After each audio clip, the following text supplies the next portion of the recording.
We'll start with the prayers. Om Bhadram Karnebhiः Shrunuyama Devaः Bhadram Pashye Makshabhiryajatraः Stirairangaiः Stushtuvaगुं Sashtanubhiः Vyashema Devahitam Yadayuः Swasti na Indro Vrittashravah Swasti na Pusha Vishwavedaः Swasti nastacshorarishtanemihi Swasti no Brihaspatirdadatu Om Shanti Shanti Shanti.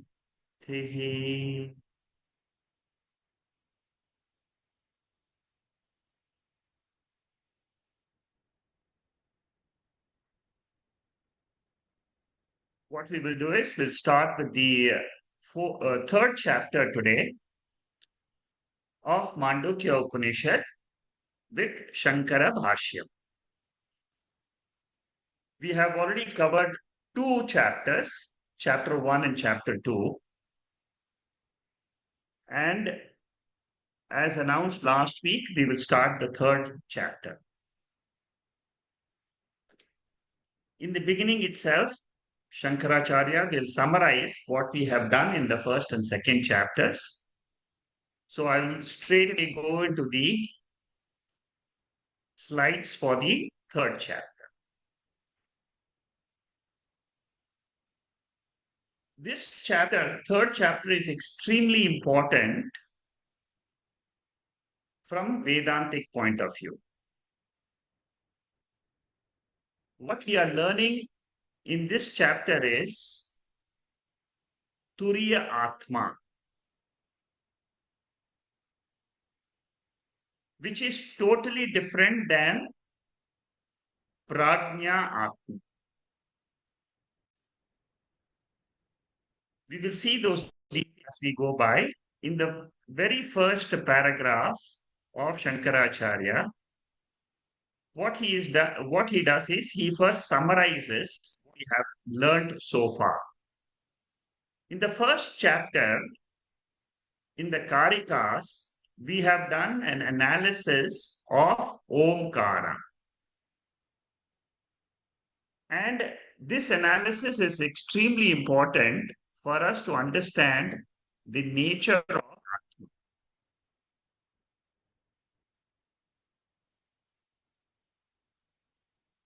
The Upanishad had 12 mantras, and in the first chapter, there were 29 Karikas, Gaudapada Karikas.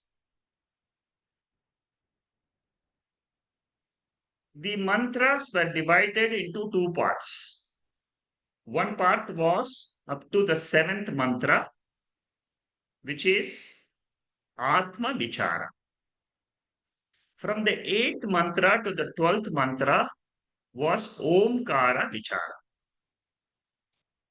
The same Atma which was revealed as Turiyam is again taken up for analysis from the 8th mantra till the 12th.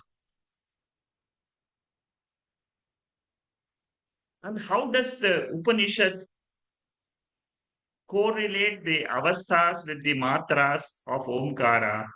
It says a matra is waking state. Umatra is dream state. Ma matra is sleep state. And then it describes the waking, dream, and sleep. And then these are the mantras of the Upanishads itself 8, 9, 10, 11, and 12th mantra. In the 12th mantra, it equates the Turiya Atma, which was described in the 7th mantra, with the 12th mantra of Omkara analysis. What is the nature of Omkara? Om is a very, very important sound symbol in Vedic literature.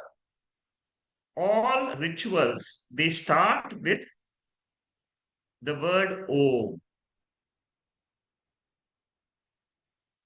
There is a lot of significance behind O, and we have seen the Vachyartha and Lakshyartha. Vachyartha means the sound O. Lakshya means the silence. Now, the silence is not just an empty, inert silence, but what Upanishad says is it is enveloped by consciousness.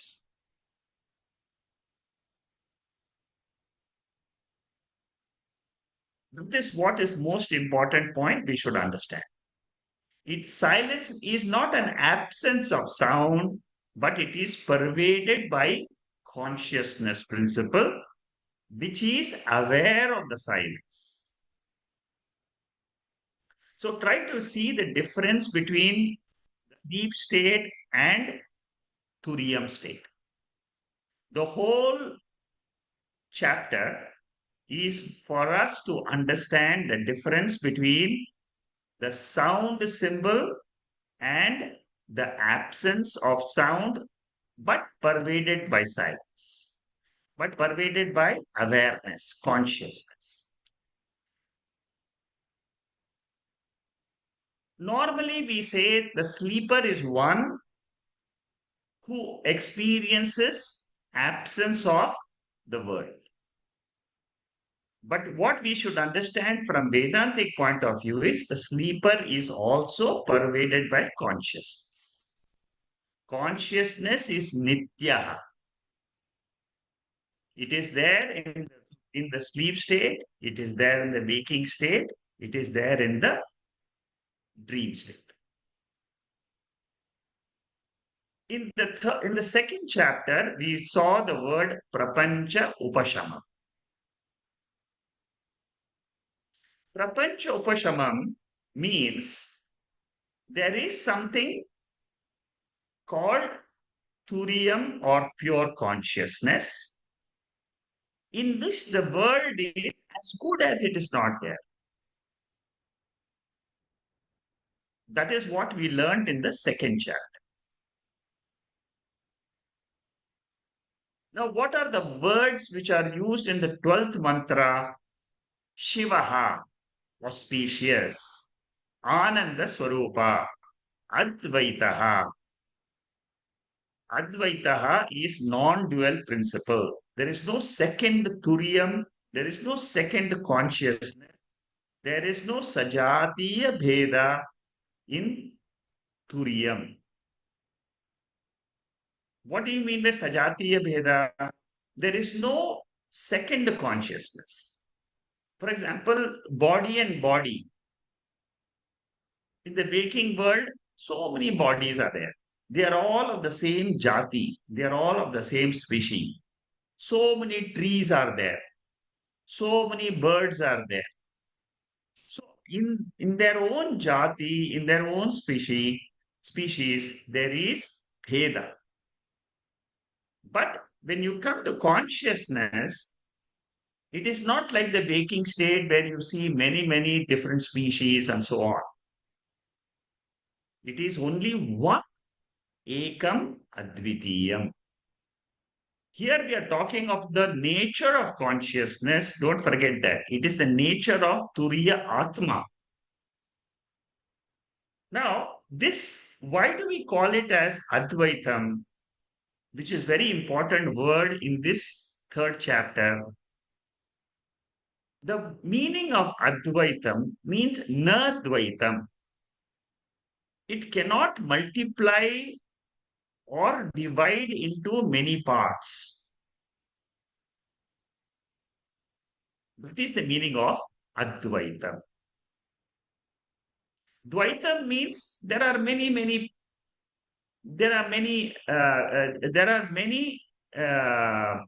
beings. That is Dvaitam. There are many objects. That is Dvaitam. So Advaita Atma is the silence, is the consciousness, which is the real self, which is Turiya Atma. Now, this was established in the mantra, Upanishadic mantra, both in the 12th mantra and the seventh mantra, the same descriptions were there. Shantaha, Shivaha, Advaitaha. These are all the same descriptions in the seventh mantra for Turiyam and for silence. Now, in the first chapter, there is, there is no logical support given for Atma. But this pratigna, the proposition of Atma being Advaita, is mentioned in the 18th Karika of the first chapter.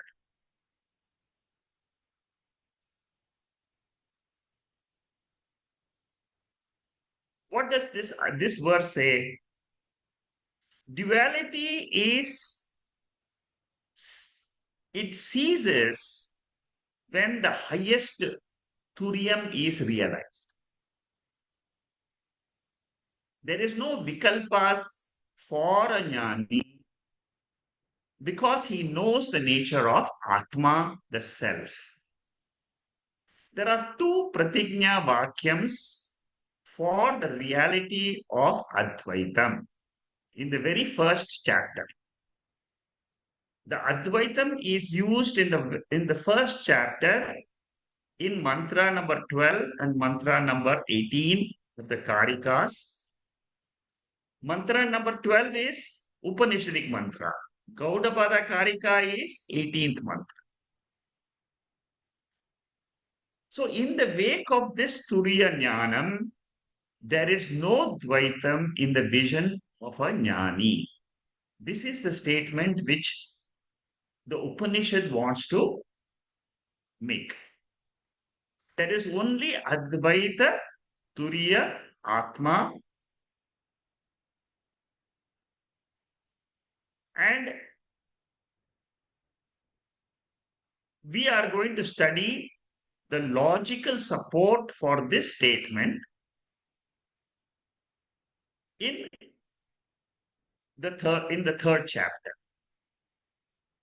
Normally in Tarka, there are 5 parts to a logical sentence. Pratigna, Hetu, Drishtanta, Hetu Apanaya, Pratigna Naya. These are the 5 parts used in logical statements. Pratigna is proposition. In this case, Atma is Advaitaha. Hetu is the logic, the reasoning. Why do we say this? Therefore, it is reason which reinforces the evidence. Drishtanta means example. Hetu Apanaya and Pratigna Nirnaya, they are all other parts of the logical analysis which support the logic. The first chapter talks about a proposition that Atma is Advaita. The second chapter and the third chapter is the Hetu. It is the reasoning given for why do we say Atma is Advaita.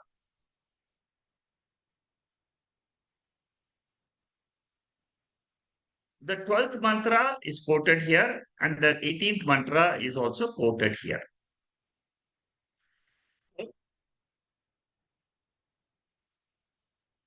In the second chapter, 31st mantra, there were 3 examples given. Swapna example, Maya example. Maya there means magic show. Swapna is dream and Gandharva Nagara, building castles in the air. When you look outside and you look at the space and you look at all the clouds, and then you start imagining there is a city in the sky. Now, these are 3 examples which were given to show that there is a mithya universe. Swapna, we all know, dream is mithya because it doesn't have any existence at all. Similarly, also is mithya While you are experiencing a magic show, it appears real. But afterwards, there is no reality of the magic show.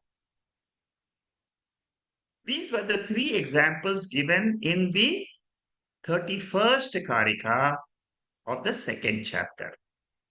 See, Shankaracharya is trying to connect the third chapter with the first and second chapters by bringing out this type of analysis. Now, what are the reasons given for Mithyatvam? Shankaracharya said in the second chapter, Mithya, world is Mithya, Swapna is Mithya because it is seen. Drishyatva, it is perceived. Gaudapadacharya says that that the dream is mithya because it is anityaham. Anityam means it is not nitya. Which is the verse which talks about nitya of the universe? The sixth verse of the second chapter. See, all these are all important mantras which are connected to the third chapter. That which is not existent in the beginning and which is not existent in the end, like a dream world. In the beginning, there is no dream. In the waking, there is no dream. After you wake up from a dream, there is no dream world. Therefore, what is the conclusion? Even while you are experiencing the dream world, it is only an illusion. It is seen, but it is not factual. So, by Anumana Vakya, Anumana means inference. The unreality of Dvaitam. The entire Swapna Prapancha is Dvaita Prapancha. Dvaitam means what? There is a subject, there is an object. This is called as Dvaitam. The same thing is there in the waking also. There is a subject and there is a object. So, in the second chapter, through the word Prapancha Upashamam, we showed that Dvaitam is unreal.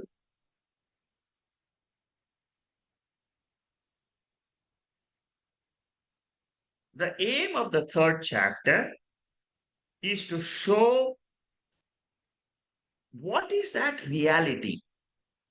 See, for any unreal, there has to be a substratum. That is the law. For snake, there is rope. For dream, there is waker. For waker, there is turiyam. That is the logic. In the first chapter, the explanation of Omkara, Vichara, and the Shruti was done. In the second chapter, one word, Prapancha Uttamam, was used to show Dvaitam is unreal. Therefore, Jagat Mithyatvam was proved. Now, the dream was a very big example taken by Gaudapadacharya in the second chapter. He compared dream and waking. He said the waking is dream number 2. Same Dvaitam. That is why the word Advaitam is very, very important in when you talk about Vedanta. Dvaitam is there in dream, Dvaitam is there in waking. Dvaitam means it is mithya. If dream is mithya, Dvaitam experienced in the waking is also mithya. Don't forget the definition of mithya. Mithya means it is experienced. It is an appearance. It is an illusion. It doesn't mean it is non-existent. Don't take that view because then you'll get into a lot of trouble with your understanding of the universe. It is only Vedanta Advaita Vedanta, which has coined the word mithya. Very, very unique word in Advaita Vedanta. to understand the reality which is Turiya. Now, the first chapter had 29 verses, the second chapter had 38 verses, the third chapter has got 48 verses, which we are going to start today. The fourth chapter has got 100 verses. So third chapter focuses on Advaitam. The fourth chapter talks about other philosophers, how they view Advaitam and how Advaitam negates all other philosophers. And it gives you an explanation of how to realize this Atma with an example of Alat Shanti. That is the fourth chapter.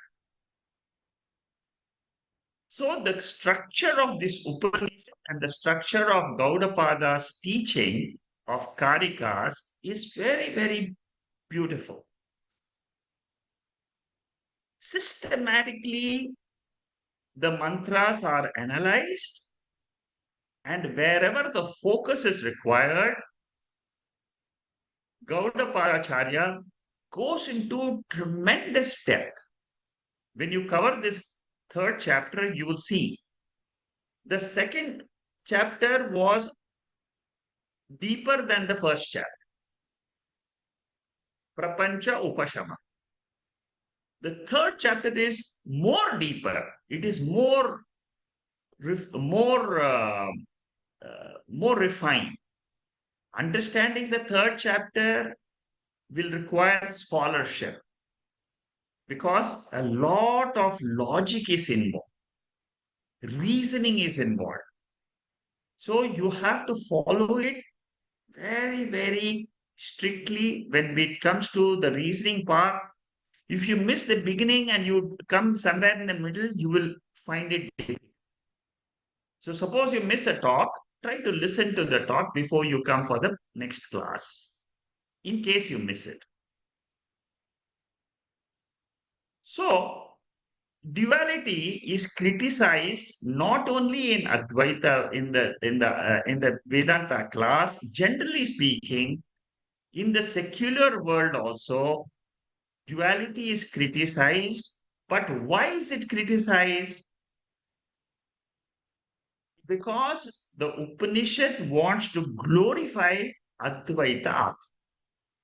So there are many, many cases in this chapter where Gaudapadacharya will say Upasana is not useful. Come to Advaita Vedanta knowledge. So when you criticize Upasana, doesn't mean Upasana is useless. It only means to glorify and to let the seekers come to this knowledge. The Upanishad, the Gaudapada Karikas, they will put down karma and upasana and they will uplift jnana. So whatever you're learning here, keep in mind it is for a seeker to travel to a higher level. Okay, so remember this one point because some people will get confused. So why Upanishad is criticizing karma yoga, upasana yoga, but remember this point. So the two facts which are established by the Shruti, which is the Shastra, which is the Upanishad, and by reasoning, one is the unreality of the world, mithyatva, and the second is reality of Advaita Satyatva. Unless until you look at both the ends, you will then only you will get the full picture of Vedanta.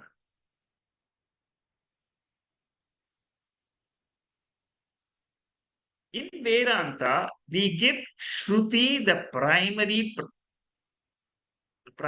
pramanam status.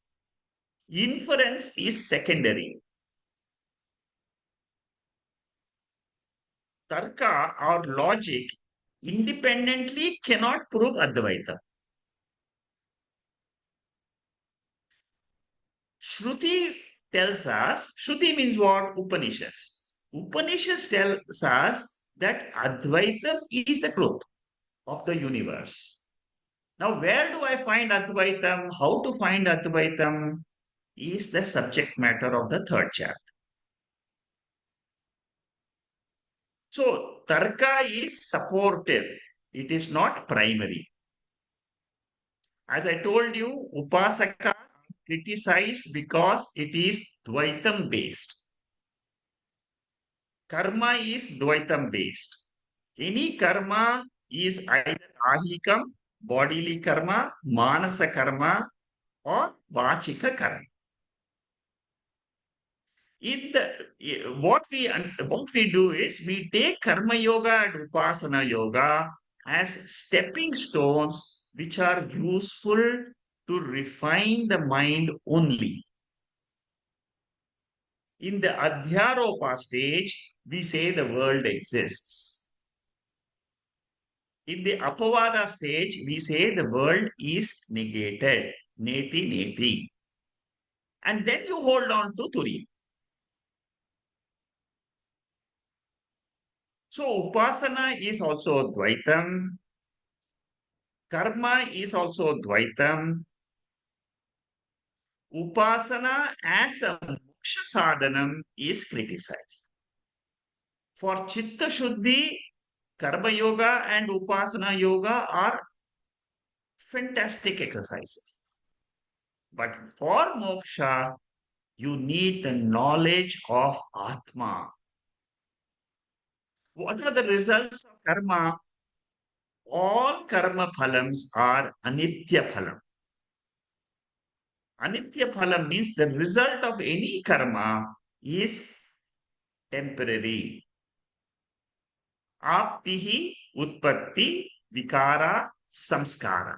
These are the only four results you can have by doing an action. You reach a place, you produce something, you modify something, or you purify something. All this we have discussed in the previous sessions. I am not going to go into the detail. It is just a summary so that you can remember these to come to the third chapter. But what is the jnana phalam? Karma phalam is nitya phalam. Jnana phalam is nitya phalam. Moksha. In this chapter, you will get a very clear picture of what is moksha. That I can tell you for sure. Whether you accept it or not is left to your mindset.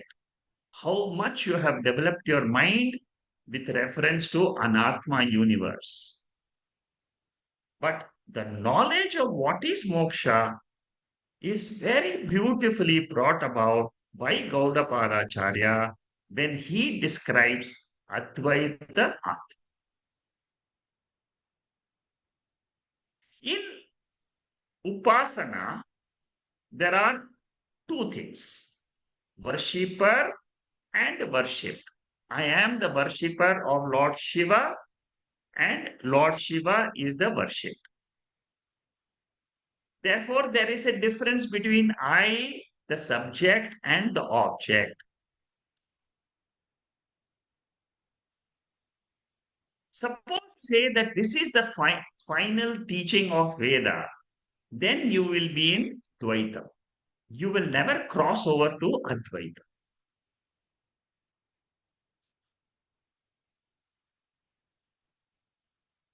In Advaitam, there is a concept called Paramarthika Satya. There is no Advaitam without two orders of reality. In the lower order, we say it is Dvaitam and it is Mithya. In the higher order, we say Advaitam is Satyam and Advaitam is the Adhishtanam. Let me give you an example. Dream and waker.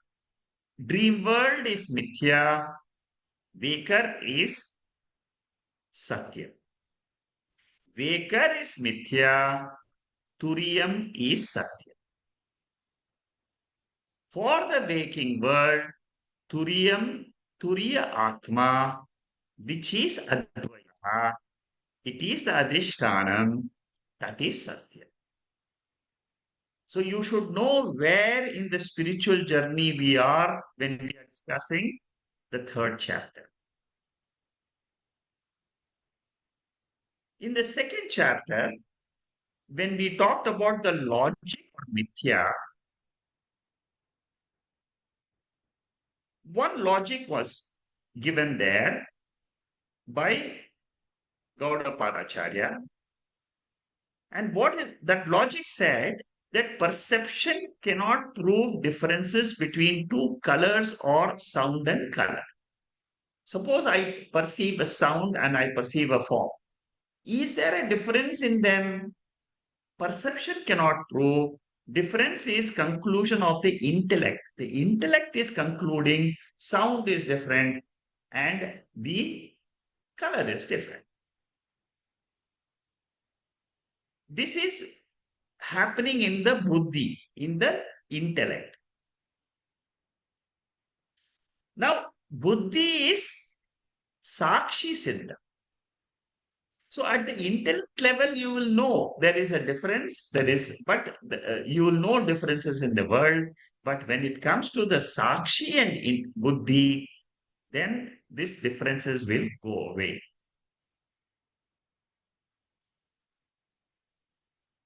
Rope snake is mithya.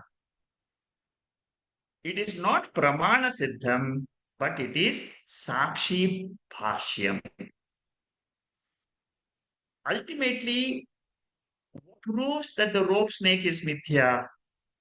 It is sakshi, the chaitanya. Normally, a karma yogi and an upasaka, they think that Dvaitam is Satya. For example, suppose all of us, without coming to without coming to the study of spiritual study, we will all take that the world is real, and then there is nothing beyond the world, which is very true. Majority of the people in the universe, they feel there is the world is there, and that's all. This is a general introduction. Now we see chapter 3, introduction by Shankaracharya. The first verse, Karika number 1. उपासनाश्रितो धर्मो उपासनाश्रितो धर्मो जाते ब्रह्मणि वर्तते जाते ब्रह्मणि वर्तते प्रागुत्पत्तेरजं सर्वं प्रागुत्पत्तेरजं सर्वं तेनासौ कृपणः स्मृतः तेनासौ कृपणः स्मृतः. Here, the individual ego, which is taking the path of devotion in Upasana, is related to manifest Brahman. Means what? The ego is nothing but it is consciousness manifesting in the creation. That is what is said in the first Karika of the third chapter. Upasakas, they talk about Karanam Brahma, Karyam Brahma. Now we are talking about, you see, the first two verses are about Upasakas. And uh, what is the way they look at the world? The assumption is that Dvaitam is Karyam, a product, and Brahman is Karanam. Now, in this concept of the Upasakas, we are not talking about the Jnanis. We are talking about the Upasakas. Shankaracharya is going to say that the Upasakas are making a mistake. He's starting the third chapter talking about people who are trying to reach God through meditation. Brahman has to undergo a change. In their concept, what? God is Brahman, Brahman is Karanam. Now, Brahman has to undergo a change. It is Savikaram. So, one Atma transforms into Jivatma and Paramatma. That is the concept of Upasakas. Now, this is a wrong assumption. There is a flaw in thinking of the Upasakas. They think that one Karanam has become Karya. Like milk has become curd, God has become the word. It is Parinami Karana. I will explain this as we go by. You'll get a better idea as we discuss further. So Vedanta uses Karanam, but what is the difference between Vedanta and Upasakas, the Karma Yogis? For a Karma Yogi, it is like the milk and the curd. For Vedanta, it is like the waker and the dreamer. Waker without change becomes the dreamer. God without change becomes the waker. That is the difference. Karanam Brahma is Vivarta Karanam. Without change, the Lord projects this universe. The universe is what? It is a projected world. And there is a lot of changes in it. Now, initially, we say for a junior student that Brahman is the Karanam. But when it comes to the senior student, that means when you come to the level of Upanishadic study, at the level of Gita study, yes, we say God is the Karanam, Lord Krishna is the Karanam of the whole jagat, and all that we discuss. But when you come to Upanishads, what do we say? We negate the Karanam Brahma and Karyam Brahma.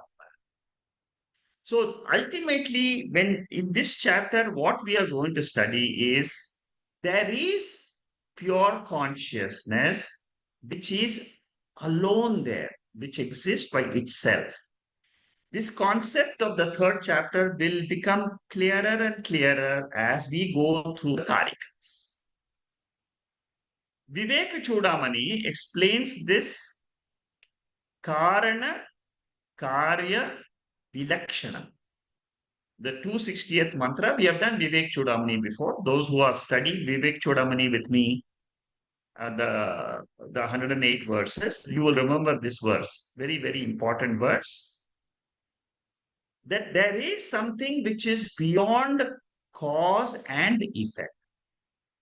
When you meditate on this truth, you get moksha. As long as you think there is one God who is creating and all this world and all that, there is no moksha because there is God and there is world. And you are giving reality to both of them. But when you come to Vedanta, during the Adhyaropa stage, we say Paramatma becomes Jivatma, that is Ajnana Kali. Jivatma becomes Paramatma during Jnana Kali. So there are two types of conversions. That is what is being said. Now, here we are talking about the error. What is the error done by the Upasakas? Upasaka says, Jate Brahmani Vartate, Karya Brahmani Vartate. Which means I cannot get moksha as long as I consider that there is something which is the world is something different than the subject, which is I, the conscious. What is the meaning of moksha? Moksha means dropping the notion that I am a samsari chidabhasa. I claim, I was, I am, I ever will be muktaha. This is the ultimate teaching. We will see this statement by the time you finish the 48 verse, you should be able to say and claim, I am ever free, as per the logic which is explained in the third chapter. Then you will say that samsara itself is mithya. Mithya means it is experience, but it is not factual. There is a higher truth. That higher truth is what is turiyam.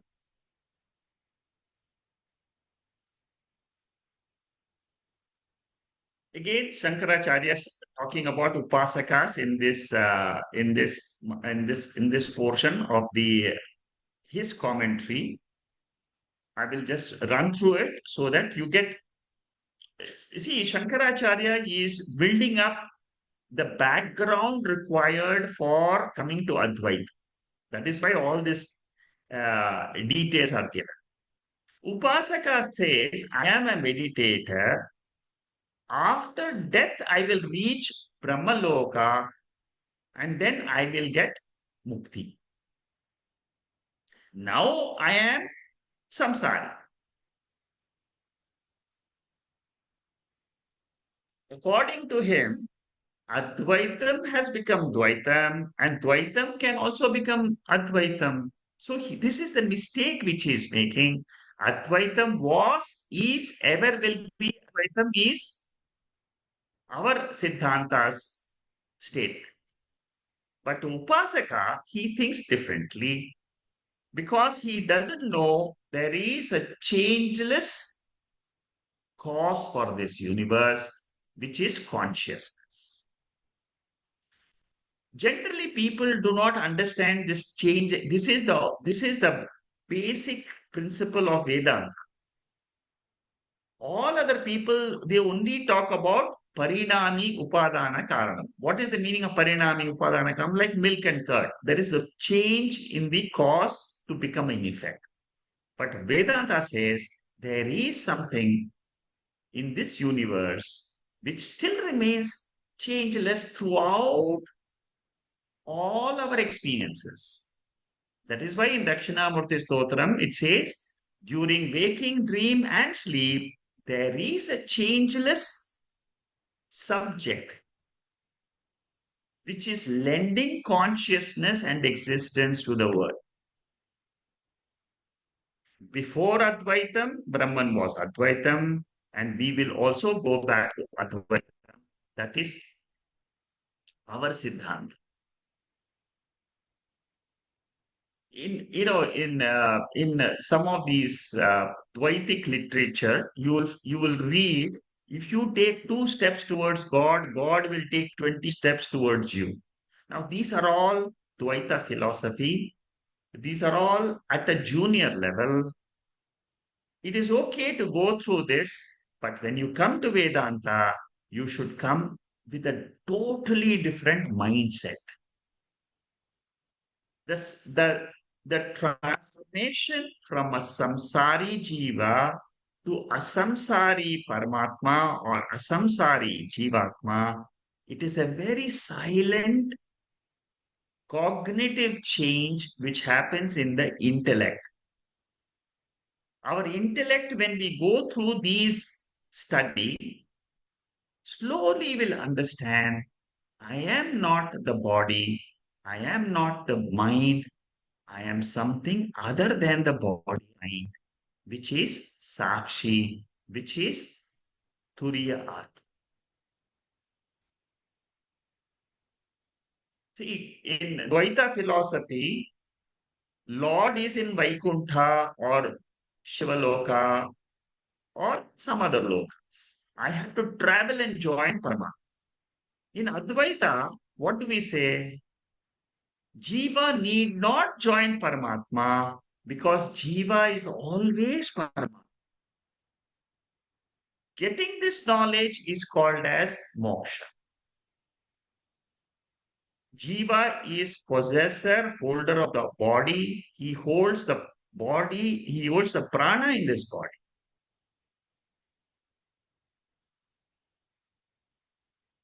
Advaitin says Atma is nityaha, ajaha. Ajaha means what?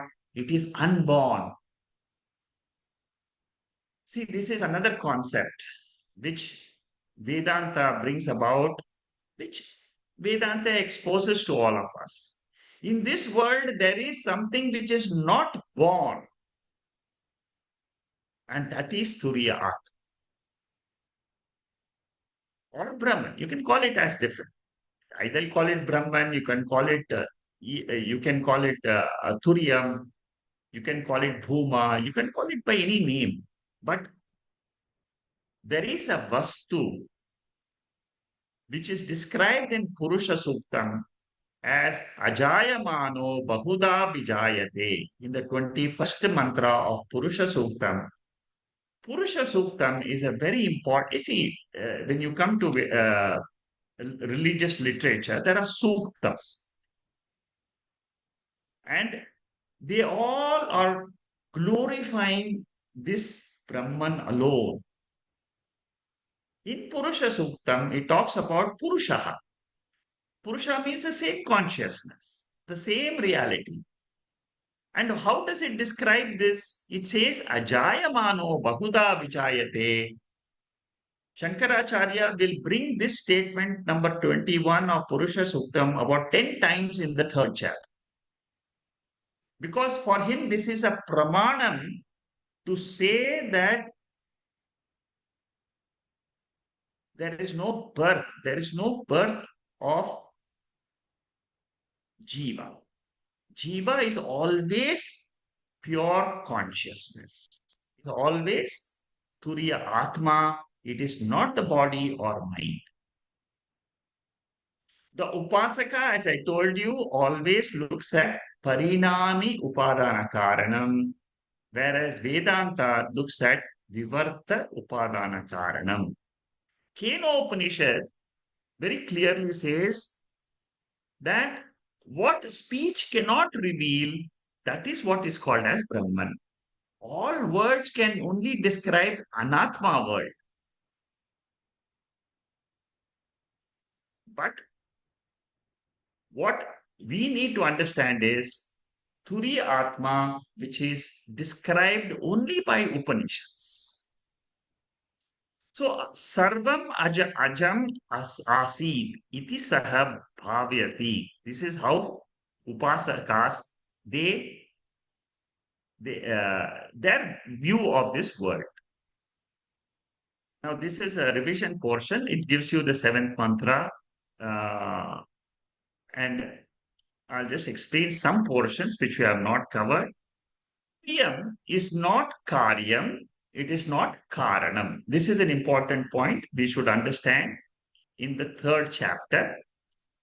What is the third chapter? The first chapter, there are four padas. In the 12 mantras, in the first seven mantras, they talk about four padas, four quarters. The waking state and the dream state is the first, the second of the universe. The sleep state is the karana. It is the karanam. What is the karyam? Waking and dream, which you all know because we have studied this portion. What is turiyam? It is not karanam. It is not karyam. It is something which is other than this karanam and karyam. But only in the presence of this turiya atma, karanam and karyam, they appear and disappear. That is what we should be able to hold on to. See, this particular chart of this, which you see here in this particular slide, It gives you the entire gist of the whole concept of Advaita. Vilakshana, Vilakshanam. Advaita Brahma is Akaranam Brahma. Akaranam means what? It is not a cause. That is what Gaudapadacharya wants to show in the third chapter. That Turiya Atma is Akara. In the Adhyaropa stage, we say that Brahman is Karanam, world is Karya. World is a product, Brahman is the cause. But in Apavada state, in the seventh mantra, we say we negate the world of waking dream and sleep. When you negate the waking dream and sleep, that means what? You're negating cause and effect. The Karanam status of Brahman is Mithya status. See, these are all the knowledge portion for understanding Turiya Atma. Our knowledge about Turiyam should be very clear. Then only we will be able to see the discrimination between Turiyam and Prajna, the sleeper. So, whatever is left behind when you negate the world of Karanam and Karyam, that one is called as Akaranam Brahma. We are not saying that Ishwara is not the Karanam for the Jagat. We are only saying Turiyam is Akaranam. Okay? Anyway, these things will be repeated many times during this chapter. It's a very beautiful chapter, but you have to pay attention very carefully because there is a lot of logic involved. In Aparoksha Anubhuti, the same concept is explained. Aparoksha Anubhuti is another beautiful text. And here, the same concept is said that first of all, one should see the cause in the effect. Then one should discard the effect altogether. Then what happens when you discard the effect? The cause also gets negated. What remains is the truth. Entire process of Adhyaropa and Apavada is mentioned in this one verse of Aparoksha Anubhuti. So, generally speaking, Brahman is given a temporary status as Karanam, but in the ultimate analysis, you have to experience or know this Brahman as a Karanam Brahma. That is what is being repeated again and again in these slides. So Advaitin also becomes Dvaitin when it comes to the seeing the world. Whenever we are in the world, we are trying to analyze the world.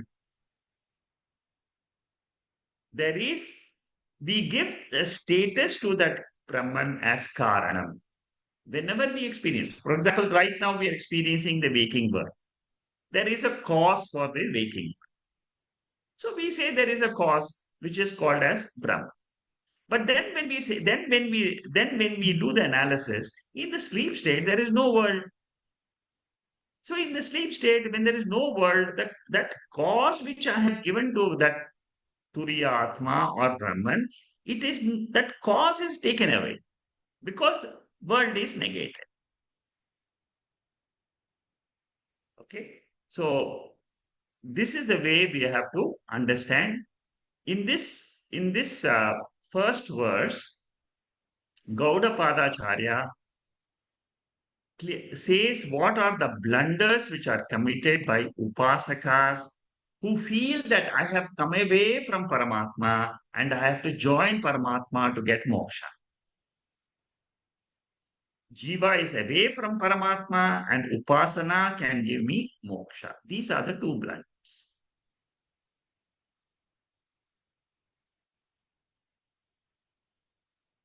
There are two mantras which talk about these upasakas. One is the Kathopanishad, I've quoted here. The upasakas, they say they go through the Sushumna Nadi, reach the Shuklagati, and then finally they get immortal. So Upasana gives immortality, that is their concept. Even in Bhagavad Gita, the eighth chapter talks about upasakas till the last moment of one's life. Shankaracharya very ingeniously reinterprets this Kramamukti in Brahma Sutra. And he says, there is one sutra in Brahma Sutra which says that Brahman cannot be related to Saguna, to Saguna world. Very elaborate commentary is given in that portion. So there are two types of mukti. One is sadhyo mukti, that means in loka itself, we can get moksha by knowing the status of Brahman. That as it is karya vilakshana, karya vilakshana. There is another one which is Krama Mukti, which you already know in the eighth chapter of Bhagavad Gita and in the portions in Upasana, where it is said that you through Upasana you reach a loka and there you get the jnanam and you get mukti. But what Brahma Sutra says is jnanam alone gives mukti. Now, we have finished the first verse. Now we are going into the second verse, the second Karika. Now, the second Karika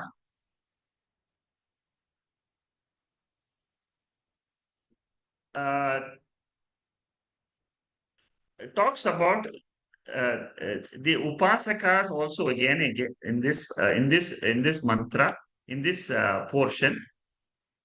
This is an introduction by Shankaracharya. We'll see the mantra little later. And what does he say in this? In Mandukya Upanishad, Brahman defined in a different in this particular mantra as formless, unoriginated. Unoriginated is unborn, and it is without any inside and outside, and so on. Now, this description fits only Karya Karana Adhisthana Bhuta Turiya Brahman. Now, most important fact in this is Ajam. The word Ajam is used, it is unborn, unoriginated. So, concluding Turiyam as a Karanam is a mistake. That is what Shankaracharya wants to say in this introduction. See that Turiyam is not a Karanam because Turiyam is unborn. It is ever there. Why do we say it is unborn? Because it is Nitya. See, there is a Vastu called as Turiyam. Vastu means there is something, which we call it as reality. This portion is about the same eighth chapter mantra. Now, this is the actual Karika. अतो वक्ष्याम्यकार्पण्यम् अतो वक्ष्याम्यकार्पण्यम् अजाति समतां गतम् अजाति समतां गतम् यथा न जायते किञ्चित् यथा न जायते किञ्चित् जायमानं समन्ततः जायमानं समन्ततः. Here, Shankaracharya says, I will now describe to you that Turiyam Brahma. What is the nature of that Turiyam? It is free from all limitations. It is unborn and from which nothing is born. See, one thing is it is not born. The second aspect which they are saying is nothing is born from it means what? Nothing is really being born. It is only seemingly born. For example, the waker. The dream world is seemingly born from the waker. Factually, it is not born. Similarly, the waking state is seemingly born from that pure consciousness. It is not factually born. See, when we understand that the world is a seeming appearance, it is a totally different vision compared to the vision when we take the world is Satya. Now, that vision, the transformation of the vision of the world happens because of the knowledge of this Brahman, this Turiyam, which is unborn, which is real. Whereas the world is unreal. Here, what we are trying to describe is the Satyam is Atma, world is Mithya. Okay. So, Akaranam Brahma is the topic for this third chapter. In Taittiriya Upanishad, we do say that from Atma, Akasha, Vayu, all this is born. But what Shankaracharya says is this Karanam status which we are giving to Atma is a temporary status, superimposed status, seeming status. It is not a real status of Karana. Exactly like the waker. As long as we are seeing the dream and we are talking about the dream, waker is the cause. We are not talking of the dream is, yeah. Then the causal status of waker goes away. So similarly, when the world is not experienced in the sleep state, the causal status of Turiya Atma being the cause of this universe goes away. Okay, so that is how we have to understand Advaita Atma. Ajopi san Atma bhutanamishwaropi san prakritim swam adhisthaya sambhavami mayaya. The word which we have to understand here is mayaya. Lord Krishna says, by Maya principle, you see my birth, but I really don't have any birth.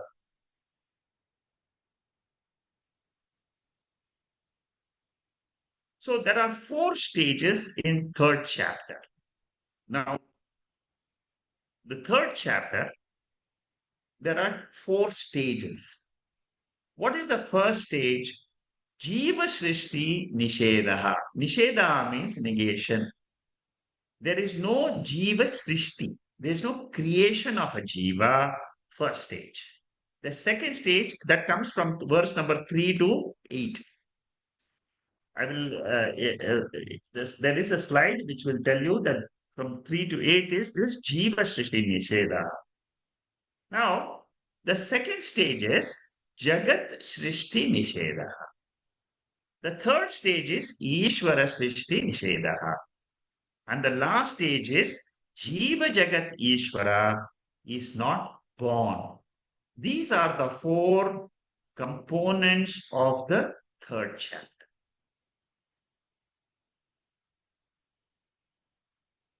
This is the topics which we will be discussing in the third chapter.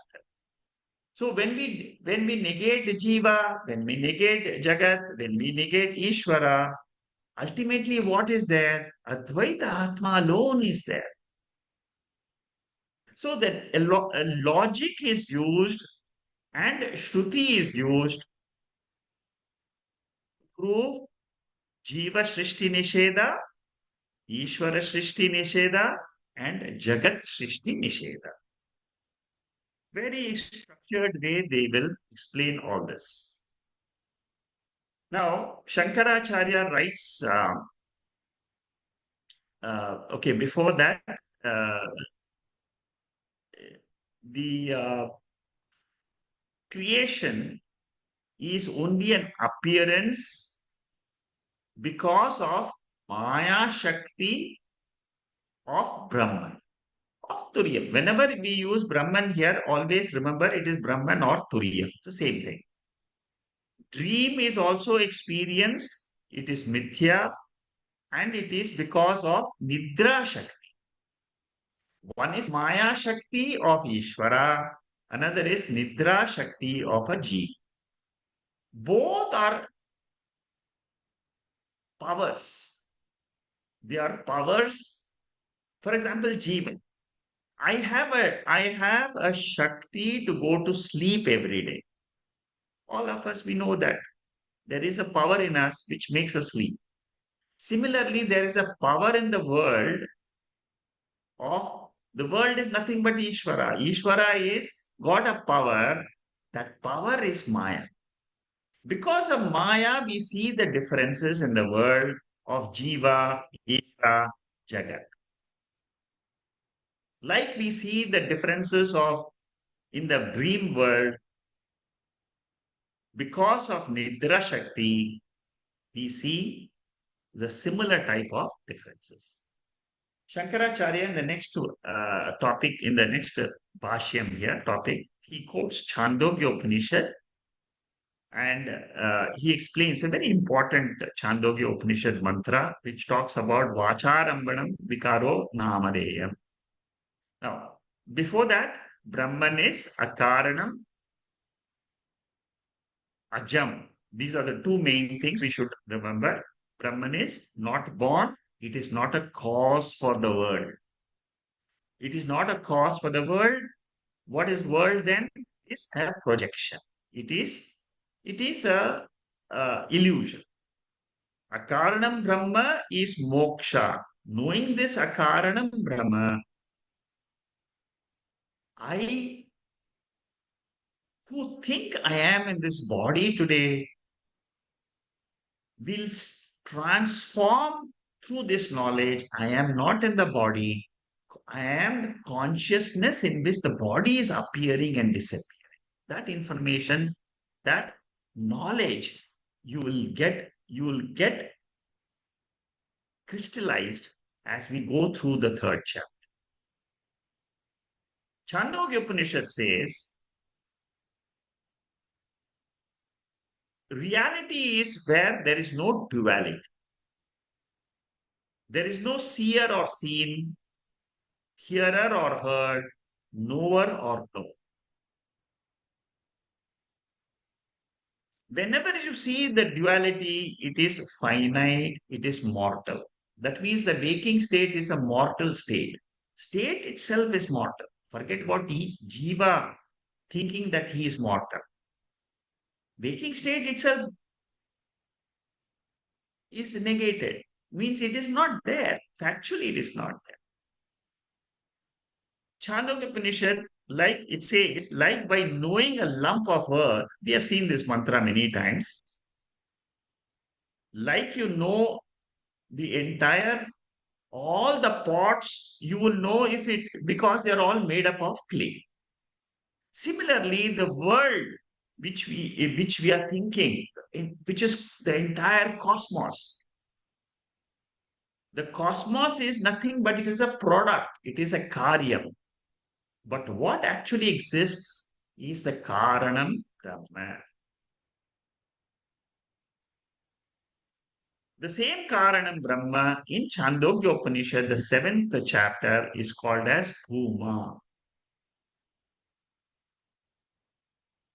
There are two commentaries which are written. One is Anandagiri's commentary. Anandagiri has written a commentary on Mandukya Upanishad. Some of the teachers they refer to this commentary also while they teach. Some of the slides which I have here, you will find some portions from Anandagiri's commentary on Mandukya Upanishad. He brings in certain slight points in addition to what Shankaracharya tells. But the main point here is Turiyam or Brahman is Akaranam. In the next um, in the next portion of Shankaracharya's Bhashya, uh, he just uses some technical terms, samatam and asamatam. Asamatam means karyam, samatam means karanam. Now, Vakar Jiva produces experiences in the dream world without producing anything in reality, which we have just now seen. Similarly, a super Vakar, Brahman, produces the Jagat Prapancha with the help of Maya Shakti. For Vedanta, the dream experience and the sleep experience is extremely useful. Normally, we don't take into consideration these two things. But when you want to come to the ultimate truth of the universe, we cannot only analyze the waking state, we have to analyze the sleep state and the dream state to arrive at Advaita Atma. Now, this is a revision portion. I have already covered all this. The two mistakes I told you, and these three padas and the fourth pada. The fourth pada is the Turiya pada, which is Akaranam pada. And Brahmanik Upanishad, uh, one who doesn't know this Turiya Atma in Brahmanik Upanishad, it says he is a Kripanaha. Kripanaha means very unfortunate one. See, while we are in this world, if we can know the ultimate truth about the world, then we are liberated. The truth of the world is consciousness is Satyam. Consciousness is never born. Body is born, body appears in consciousness, and body goes away in consciousness. Manifestation and unmanifestation is for the body and mind. But for Turiya Atma, it is always Sakshi. There is no change at Turiya Atma level. It's a conscious entity. Why does manifestation and unmanifestation take place? Because of the law of karma. This is the way Vedanta explains our experiences. The truth is, Turiya Atma, I am that pure consciousness, which is nirvikaram. It is always the same. Okay, with this, I will stop today's session. Uh, Today's session is just a beginning. It is just a build-up of what we are going to get from the third verse. There, the jiva srishti is negated, and that's an interesting portion. But right now, we are just building up for that. These are all background information. And next week, we'll start from topic number 413. Okay. Oh.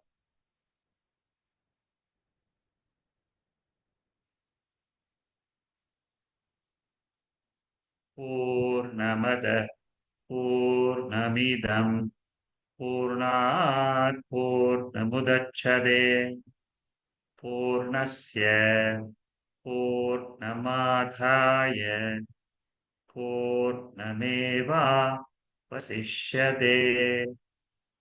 Om Shanti Shanti Shanti.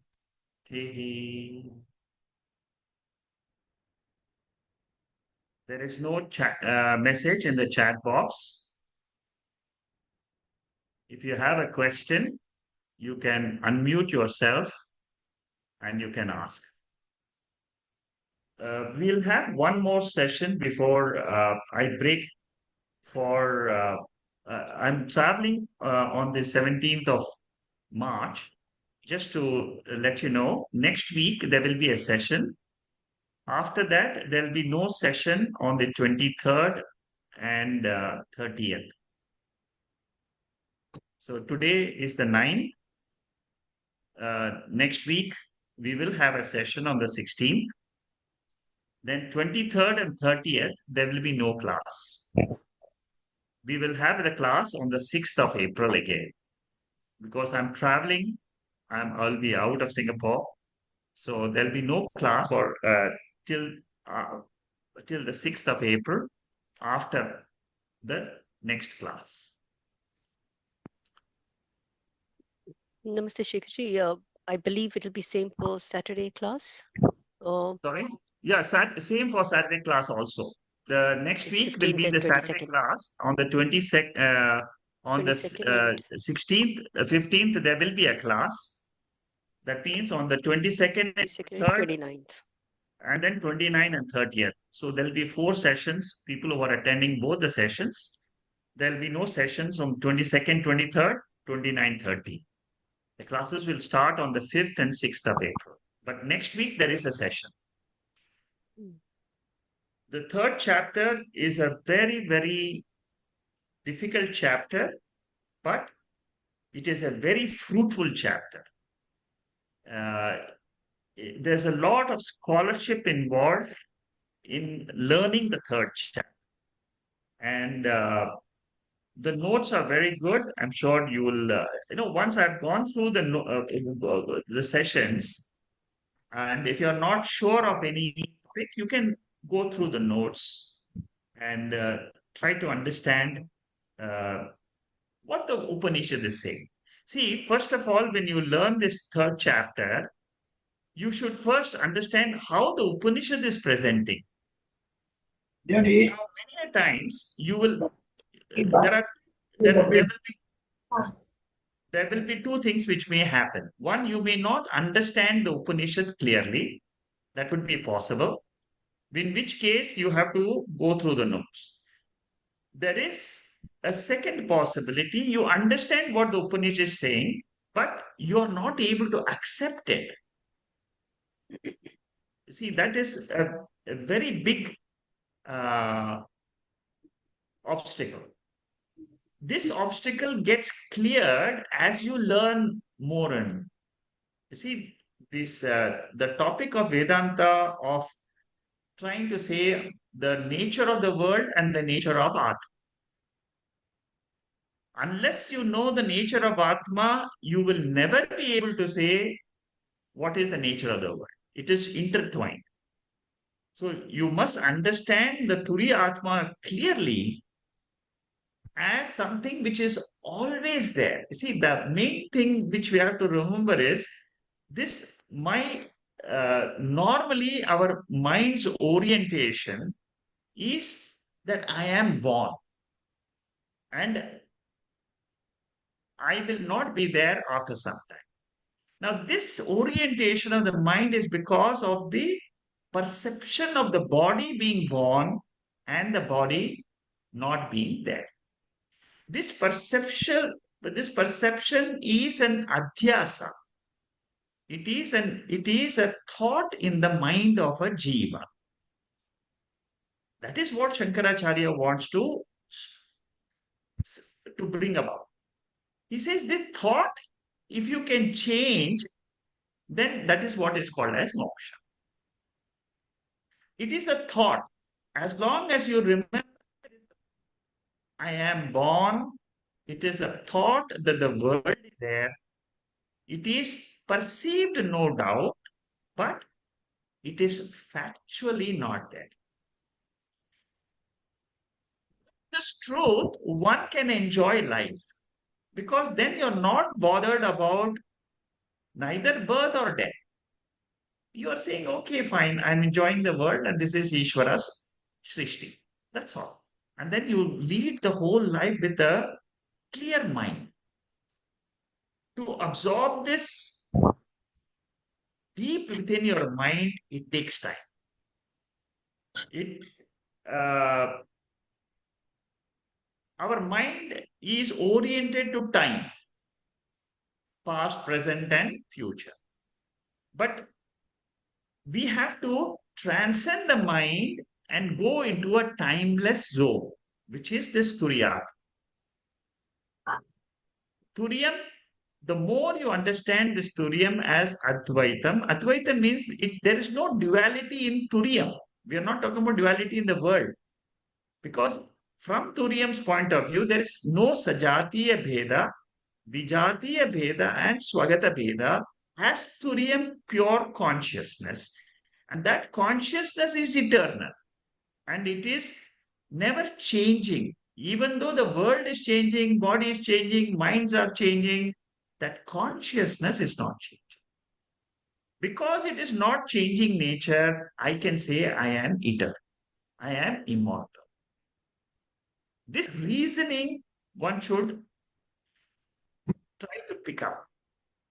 As and when we go through the sessions, try to understand what is Gaudapadacharya's main intention in this whole third chapter. Like we saw Prapancha Upashamam in the second chapter. There is a reality in which the world in which we are living gets resolved. It gets resolved in our daily sleep state. It gets resolved after we die. It gets resolved when the whole world goes into pralayam. The experience of unmanifestation is the same of the world, whether it is in daily sleep state or in other conditions of the world. But beyond this manifestation and unmanifestation of the world, there is a truth, which is my real nature. That is what Shankaracharya is trying to bring about in the third chapter. Then he will talk about that there is no karanam status and all that. Those are all logical. But you should try to get a bird's eye view of what the reality is.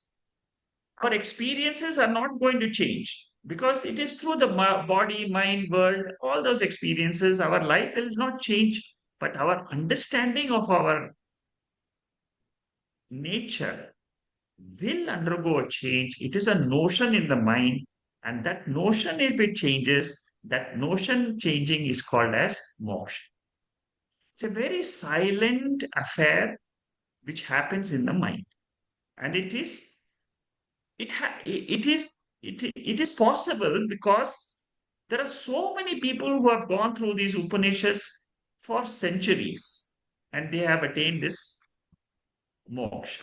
If I can also learn the knowledge, and again, Shankaracharya says it is not karma, it is not an action, it is only jnana. Jnana means I should know the knowledge of that reality. Yeah, Shanta, you have a question? Hari Om Shikaji. Not a question. I always, the more I listen, I start, questioning myself that when we know all this is mithya, why is this even created? On the other That side, I question, start that thinking yeah, that question is that there in the notes. You'll find this particular question you're asking is coming in the notes also. Why okay, there is creation and why we are talking about creation if it is mithya? everything is mithya, and we all have to reach the moksha. We have to reach the Yeah, point but where we have to get there. it is And the other why we side, discuss this creation is because our mind is oriented towards thinking about a real world. See, our starting point is what? There is a world, and that is the Upanishad comes to our level of experiences. And it says that, okay, I will also come along with you initially. That is why Veda Purva portion is designed. See, your question is extremely valid because this question comes in several bhashyams of Shankaracharya, where the opponent asks this question. What you are asking the question is an opponent's question. It will come in this third chapter. Your question will come. I will remind you at that time. This is the question okay, you asked.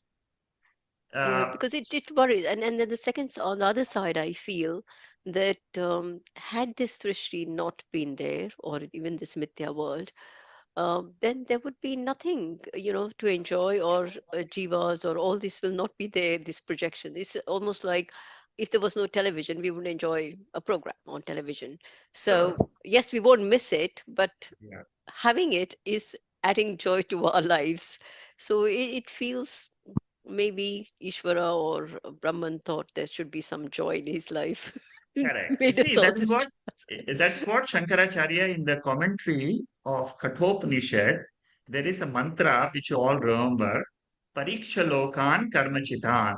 There is a mantra in the second chapter, the first verse of the first section, second chapter, first verse. There, Shankaracharya writes a very beautiful commentary. I have not taught that commentary, Shankara Bhashyam of Kathopanishad, but I'm trying to prepare some notes on that. See, there in Shankaracharya says that after you have examined the world, then you come to Vedanta to understand the truth. Okay, 99% of the people will say, what is the world? There is nothing in the world. There is no sara, there is no essence in the world. Okay, fine. I enjoy a few TV programs. I enjoy the world. There is, of course, there is beauty in the world. There is novelty in the world. There is variety in the world. This is all good for us. 99.9% of the people, they only enjoy the world and they go away. Nobody asks the question, is there anything beyond this world? You see, 99.9% will they say, yes, the world is there. I'm born in the world, and then I enjoy some things and I suffer some things. But a wise person, a dhira, is a one who questions this world.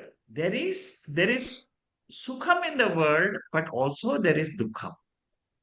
Birth is very happy, but death is not happy. Death is very sorrowful. So you look at both birth and death, sukham and dukkha. That is what Lord Krishna says in his 15th chapter. He says, have a balanced view of the world. Don't look at only the sorrows of people getting killed in the battlefield. Learn to have a balanced view of the world. So to answer your question, coming back to your question, there is definitely joy in the world. There is creation is joyful, but to know the truth behind the creation is important for this joy to remain with me permanently. Otherwise, what happens? The jiva today, he says, my day is very good in the morning. By evening comes, he says, my day is horrible. After seeing some horrible movie, there are movies which are good. There are certain things which are bad in the TV also. Similarly, in the mobile. So our experiences is not all the time stable, happy, good. If it was stable, happy, good all the time, nobody will ever dream of coming into Vedanta. Nobody will think about who am I, what is the world. If everything is joyful, nobody will ask this question. This is for those people, Dhiraha, who have understood what the world can give and cannot give. They have understood the limitations of the world, the limitations of our sense organs, the limitations of our mind, the limitations of our body. The moment you come to understand that I can't really, it is a finite world. Once the finite nature of the body, mind, and the world hits you, then you will search for something which is infinite. Then you will say, my aim in life is to find out the infinite truth, infinite happiness. I am okay, I am very happy today, but then again tomorrow, day after tomorrow, I'm sad. That is because we are identified with our body mind. There is an Atma which is ever happy, which is ever joyful. That Atma is what the third chapter, or all Upanishads and Bhagavad Gita, they want to reveal that Atma to the seekers. Mm. Yeah. So a seeker is one who is looking, he's trying to search for that Atma. Mm. And in the Kathopanishad Bhasham, Shankaracharya says, as a seeker, you must seek that Atma. There is an Atma which is revealed by the Upanishads. I want to know that Atma because I want to know that there is something which is immortal. Mm. Mortality is insecurity. Mortality is fear. I want to cross fear and go to fearlessness. Yeah. I want to cross avidya. I don't want to live in ignorance all the time. The moment I know Turiya Atma, I will no longer, the ignorance will go away from me. I will know my position in the world, and then I can know what the experiences of the world is. The real nature of the world I come to realize the moment I realize this pure Atma. So even Yeah. though there is superficially happiness in the world, one slowly understands the finite nature of the world, our limitations in the world, our sense organs limitations, mind limitations, and of course, the three aspects of the world. Atripti karatvam means there is no fulfillment. Fulfillment. Dukkha mishritvam, there is always sorrow mixed Mixture with of joy joy and in the world. These are the limitations. Have I answered your yeah, question? yeah, yeah. I think it will come there. Slowly, I will reach that point, but Yeah, it, correct. it can make out that there is a reason for all There is a this, reason. and Yes, there is a reason, and that is what we need to, get to. correct. Keep on questioning, keep on learning. I mean, that is the way to grow in spirituality. You will not get all the answers, but you will feel I'm growing in spirituality. Mhm. Feel, Yeah, yes, today I have learned something. yeah, I'm progressing. That mm. feeling Yeah. That everybody that will is have. growing. Yeah, with time, and that is the most fulfilling part of the study. And Dhanyavad. Good. Thank you, Shanta. Nandu, you have question? Yeah, not a question. Maybe if you allow me just to add whatever I think you were mentioning. And unless and until we realize that Atma Sukha, so there is no limit. I mean, that is the only thing. Then only you will be having satisfaction. And there was, I believe, story of King Yayati, and he took a life of his sons, and even he enjoyed years and years, and then he realized, no, there is no sukha in all these things, worldly pleasures and all, and he again gave back that thing. And like Nachiketa, in very early life, he realized that. And with Dharma Raja, he was saying, if you are giving me years and years, that is not required for me. But what I need is about this Atma Sukha. Correct. You got the point of Nachiketa to answer Shanta's question. The Kathopanishad gives you so much Nachiketa's view about the world. So much easy. He dropped everything from the world and then he said, I want this Atma. So our seeking should be like Nachiketa. I want to know this Atma because Upanishad presents this Atma as ultimate Sukha. Very good, Nando. I'm glad you brought this point.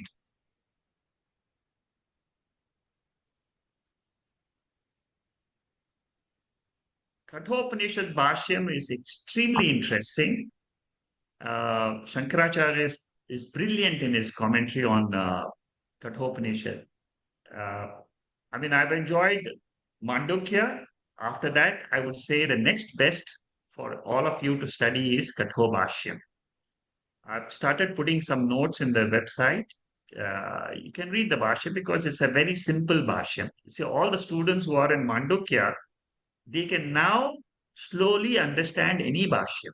I'm very confident that, see, as you go through these Bhashyams, most of the technical questions and technical aspects you already come to know.